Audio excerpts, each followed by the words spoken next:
Hey, ladies, I am so glad that you're here. And, there can be a lot that is going to hit home today. So, there's so many things when it comes to weight loss resistance, to belly fat, to inflammation, to insulin resistance. And here's the big idea. You can eat clean and still stay stuck if cortisol and insulin are running the show. And I know that sounds frustrating because a lot of you are already trying.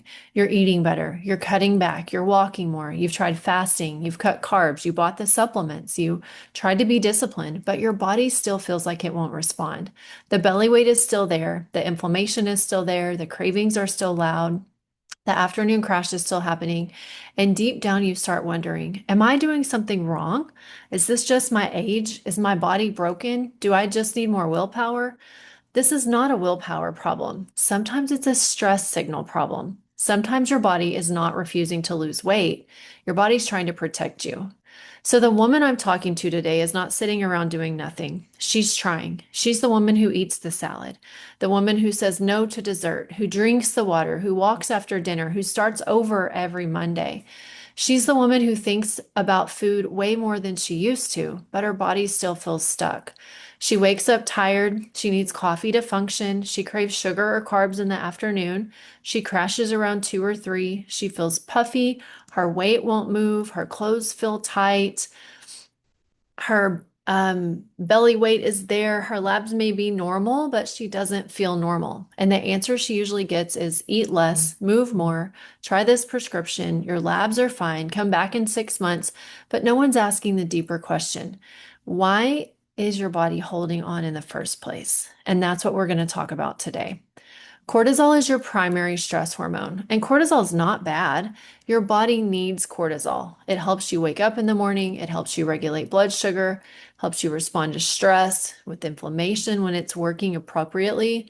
The problem's not cortisol. The problem is when your body's living in a chronic stress pattern because your body doesn't know the difference between a real emergency, a toxic relationship, not sleeping, skipping meals, blood sugar crashes, over exercising, mold exposure, inflammation, chronic infections, emotional trauma, running a business, taking care of everyone else, and living in survival mode for years.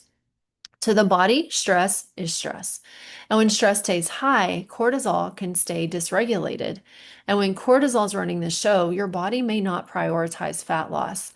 It prioritizes protection. And that's the key. Your body's not thinking, how do I get a smaller waist? Your body's thinking, are we safe? Do we have enough fuel? Are we under threat? Do I need to conserve energy?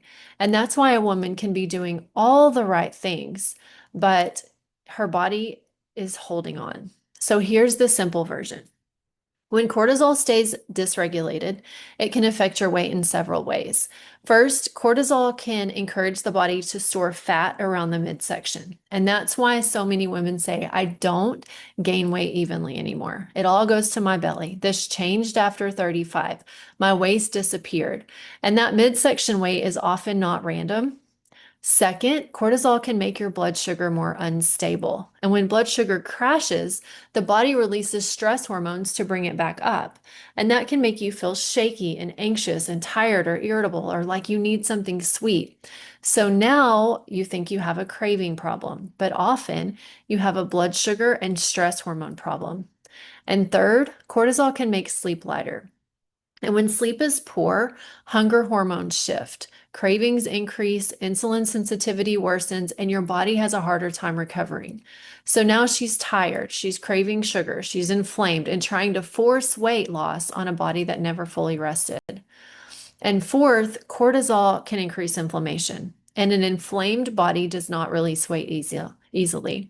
Inflammation is a signal that your body's dealing with something. It could be gut issues, molds, toxins, stress, poor recovery, food reactions, hormone shifts, blood sugar swings, chronic infections. The point is this: cortisol is not just stress, it's a hormone. It affects metabolism, thyroid, blood sugar cravings, sleep, hormones, belly fat, blood pressure, and that's why this matters.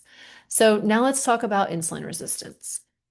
Insulin is the hormone that helps move sugar out of the bloodstream and into cells. And insulin isn't bad. We need it in small amounts. But when your body becomes insulin resistant, your cells don't respond to insulin as well. So your body has to make more insulin to get the same job done. And when insulin stays high, your body has a harder time releasing stored fat. Insulin is a storage hormone. So if insulin's elevated, fat loss is harder. So here's where cortisol comes in. Chronic stress and cortisol dysregulation can make your blood sugar unstable. Blood sugar swings push insulin higher. Higher insulin keeps weight stuck. Then the weight gain and the inflammation can worsen insulin resistance.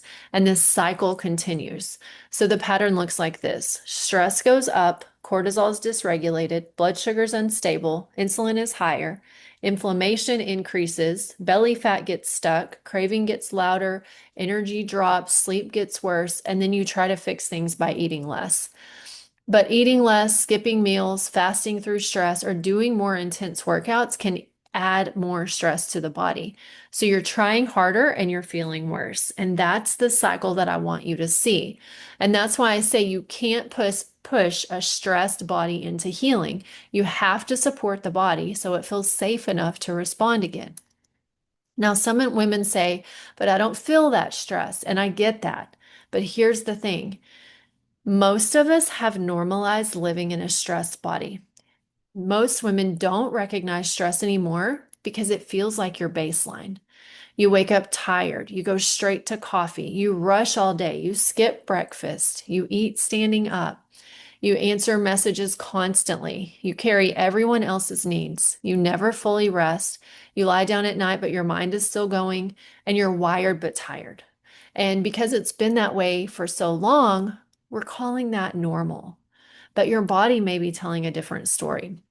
So signs your body may be living in a stress pattern include waking up tired, needing caffeine to function, craving sugar or carbs, crashing in the afternoon, wired at night, poor sleep quality, belly weight that won't move, puffiness, inflammation, anxiety, irritability, feeling like you can't relax, digestive issues, irregular or worsening hormone symptoms, feeling like your body changed overnight. And if that sounds like you, it's not about blaming yourself. It's about realizing that your body may need a different strategy.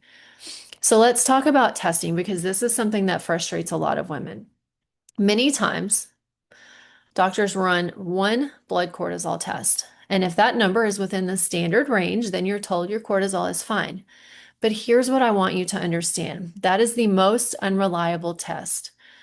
So cortisol has a rhythm. It's supposed to rise in the morning and gradually fall throughout the day. A single blood draw does not show the whole daily pattern. It may not show if you're high in the night and low in the morning. It may not show how your cortisol behaves under stress. It doesn't show the full picture of why you wake up tired, you crash midday, and you feel wired at night.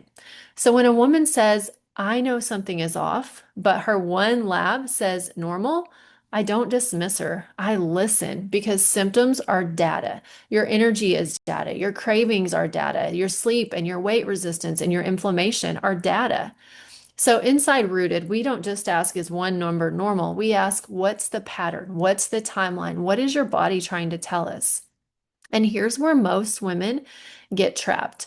They think the answer is to push harder. So they skip breakfast, they drink coffee before food, fast longer, cut carbs lower, count calories, eat low protein and low fat meals, do more cardio, take more supplements, live on stress, ignore sleep, blame themselves, and then you wonder why your body feels stuck.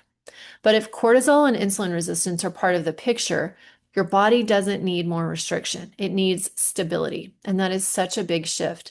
So instead of asking, how can I eat less? Start asking, how can I help my body feel safe enough to release weight? And that question changes everything because the answer may be protein, 30 to 60 minutes of waking, not drinking coffee on an empty stomach, walking after meals, eating enough food, supporting sleep and stabilizing blood sugar and supporting your gut and liver, reducing inflammation and addressing those molds, those toxins, infections, and trauma when needed, regulating your nervous system and creating rhythms that tell the body we're safe, we're nourished, and we can release. And that's how you start to change the signal. So inside Rooted, we don't just change weight loss. We ask, why is your body holding on? So looking at blood sugar, at cortisol, at inflammation and gut health and liver support and hormones and thyroid function and sleep, protein intake and toxins and stress patterns and nervous system regulation, and the emotional and physical timeline of when your body changed. Because if your body's been in survival mode for years, it doesn't need another diet. It needs restoration. And the goal is not just to get the number down on the scale, it's for you to feel like yourself again, to wake up with energy, to stop craving sugar all afternoon, to stop feeling puffy and inflamed, to sleep deeper and have calmer hormones, and for your clothes to fit better and trust your body again and not feel like you're fighting yourself every day. And that's the outcome. And that's why the insulin and cortisol connection matter. Because once the stress signal starts to calm, your body can often start responding again. So here's a quick self-check. Do you wake up tired? Do you need coffee before you feel human? Do you crave sugar or carbs in the afternoon? Do you crash midday? Do you feel wired but tired? Do you gain weight mostly around your belly? Do you feel inflamed or puffy or like you're eating clean but you're still stuck? And do you have insulin resistance, high fasting insulin, that means over 5, high A1C or blood sugar swings? Have you been told that your cortisol is normal, but you still feel like your body's under stress? And if you said yes to several of those, then your body's telling you something that's important. It doesn't mean you're broken. It means you may be overwhelmed, and we need to support the root. So if there's one thing I want you to take away from this training, it's this. Eating clean is powerful, but it may not be enough if cortisol and insulin resistance are keeping your body in storage mode, because women deserve to understand what's happening in the body. Your weight may be stuck because your weight may not be stuck because you lack discipline. It could be stuck because your body's stressed, inflamed, insulin resistant, and trying to protect you. And that's exactly why I created this free training, because you deserve more than eat less, move more, your labs are fine. You deserve someone to ask, why is your body holding on? Why is inflammation high? Why is insulin resistance present? Why is your cortisol dysregulated? What changed? And what does your body need to finally feel safe enough to release? So if you're ready to go deeper, then that's exactly what we do inside Rooted. We stop chasing symptoms. We look at the whole body and we help women rebuild their health at the root. Your body is not broken. It may just need the right support.